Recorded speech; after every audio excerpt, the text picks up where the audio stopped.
Good morning students.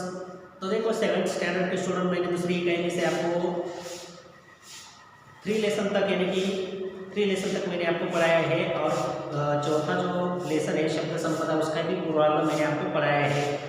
तो doctor Surya Narayan Ransubhe जी ने शब्दों की जो गरिमा है उसके बारे में उन्होंने लिखावट की है। निबंध के माध्यम से ये लेसन उन्होंने बताया है और उसका जो मैंने आपको ये बताया था कि बोलना है, आपको एक दूसरे के साथ बातचीत करना है, तो शब्दों का प्रयोग कैसे किया जाता है, लैंग्वेज कैसी बनी है, ये जो है साइन सिंबल जो है, शब्द क्या है, एक सिंबल है।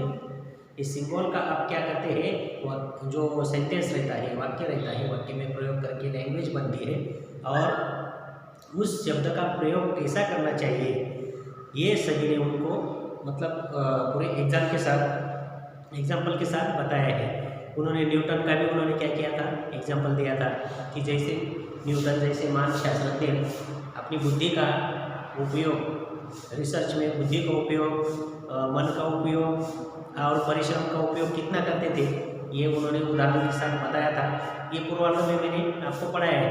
भाषा से एक दूसरे से जोड़ी जाती है, विचारों की देवान घेवान जिसको कहा जाता है, कम्युनिकेशन, ये सब भाषा की वजह से ही होता है। तो मतलब भाषा तैयार कैसी हुई, तो शब्द से हुई और शब्द एक प्रकार के क्या है, साइन सिंबल जैसे रहते हैं ना, वैसे है।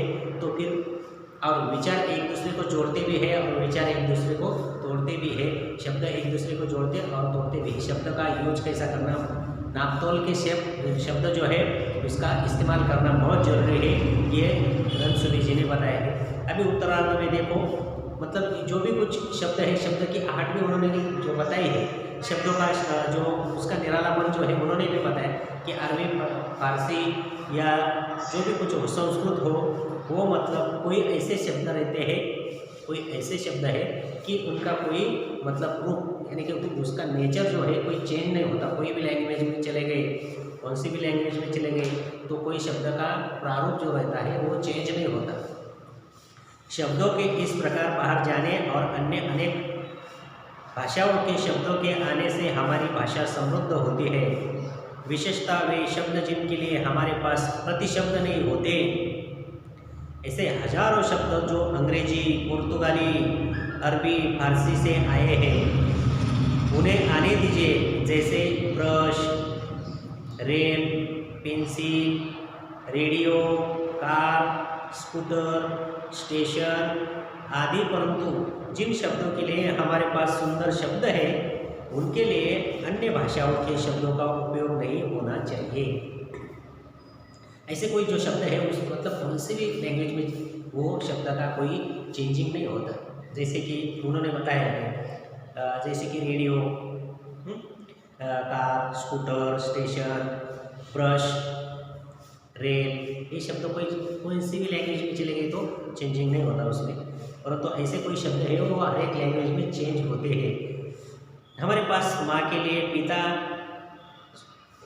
हमारे पास माँ के लिए पिता के लिए सुंदर शब्द है, जैसे माई, अम्मा, बाबा, अक्का, अन्ना, दादा, बापू आदि।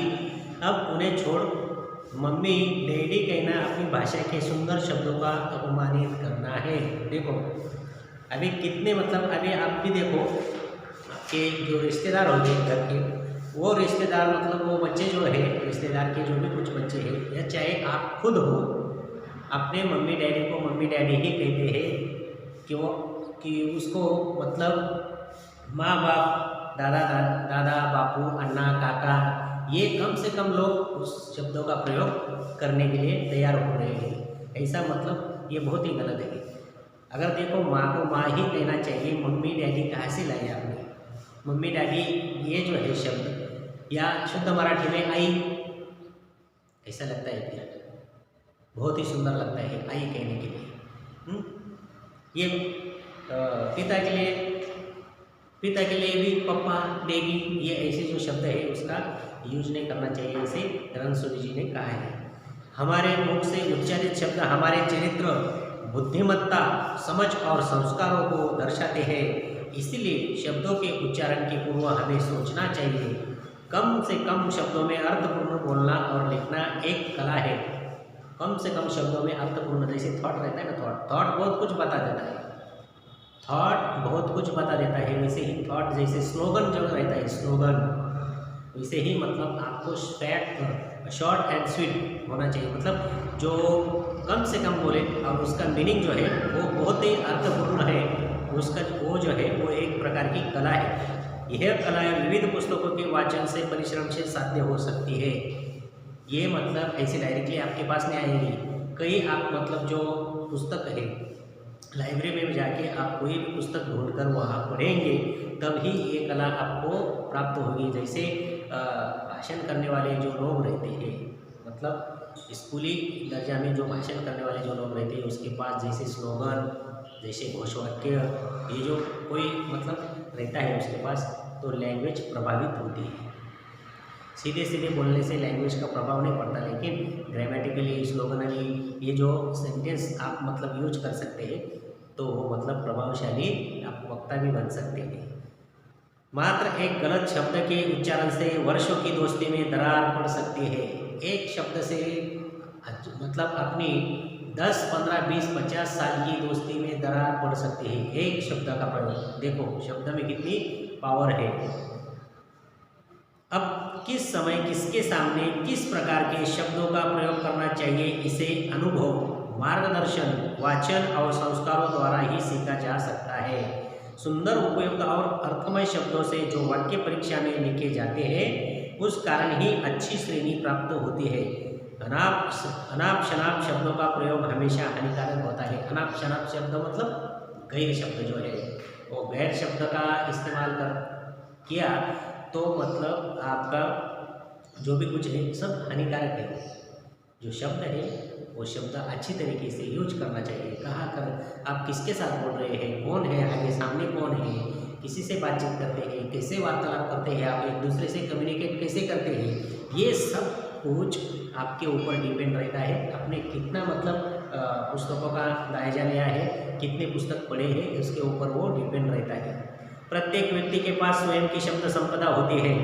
हर एक व्यक्ति की वोकैबुलरी जिसको कहते हैं वो अलग अलग तरीके से रहती है। बहुत सारे बच्चे जो है बहुत सारे पुस्तक जो रहते हैं वो मतलब उससे पढ़ाई करते हैं, और जो जितने शब्द हो, जो जितने मतलब वर्ड हो, उसका स्टोरेज अपने माइंड डिक्शनरी में करते हैं। वो जितना स्टोरेज अपनी माइंड डिक्शनरी में करेगा वो मतलब जब अपना स्पीच देगा या बोलने के समय उसका यूज करेगा तो उसका जो भाषण रहता है, उसका जो स्पीच रहता है वो प्रभावी साबित हो सकता है। शब्दों के विभिन्न अर्थों को जानने के लिए शब्दकोश की भी जरूरी होती है। शब्दकोश का एक पन्ना रोज एकाग्रता से पढ़ोगे तो शब्द संपदा की शक्ति का पता चल जाएगा। तो अब तय करो कि अपनी शब्द संपदा बनानी है। इसके लिए वाचन संस्कृति को बढ़ाओ, पढ़ना शुरू करो, तुम भी शब्द संपदा के मालिक हो जाओगे। देखो लास्ट में जो पैराग्राफ है वो बहुत ही इम्पोर्टेंट है, आप सबके लिए इम्पोर्टेंट है। मतलब ज़्यादा से ज़्यादा आपके विद्यार्थी लोगों को ज़्यादा इम्पोर्टेंट है। आप जितनी पढ़ाई करोगे, जितने अलग अलग तरीके की किताबें आप मतलब पढ़ेंगे, उतनी ही अपनी शब्द संपदा जो है, उतनी ही अपना शब्दकोश जो है वो बढ़ेगा। इसके लिए डिक्शनरी का यूज कर सकते हैं। इसके लिए मतलब जो विश्वकोश है, इंसाइक्लोपीडिया, उसका भी यूज कर सकते हैं। हर एक पुस्तक का आप यूज कर सकते हैं। उसमें जो जो शब्द दिए गए हैं उसका आप क्या कर सकते हैं, उपयोग कर सकते हैं। शब्द संपदा इस लेसन से बहुत कुछ सीखने को मिलता है। ये लेसन यहाँ पे खत्म हो चुका है। शब्द संपदा इस लेसन के पीछे जो भी कुछ नए शब्द दिए गए हैं, चाहे वो मतलब जो भी कुछ क्वेश्चन आंसर बताए गए हैं, वो मतलब 3-4 वाक्यों में क्वेश्चन आंसर हो, फिल इन द ब्लैंक्स हो, जो भी कुछ हो, वो मतलब आप नोटबुक में अच्छे तरीके से सॉल्व करके रखने का। ये स्कूल जब शुरू होगी तब सब चेक किया जाएगा। आज के लिए इतना ही।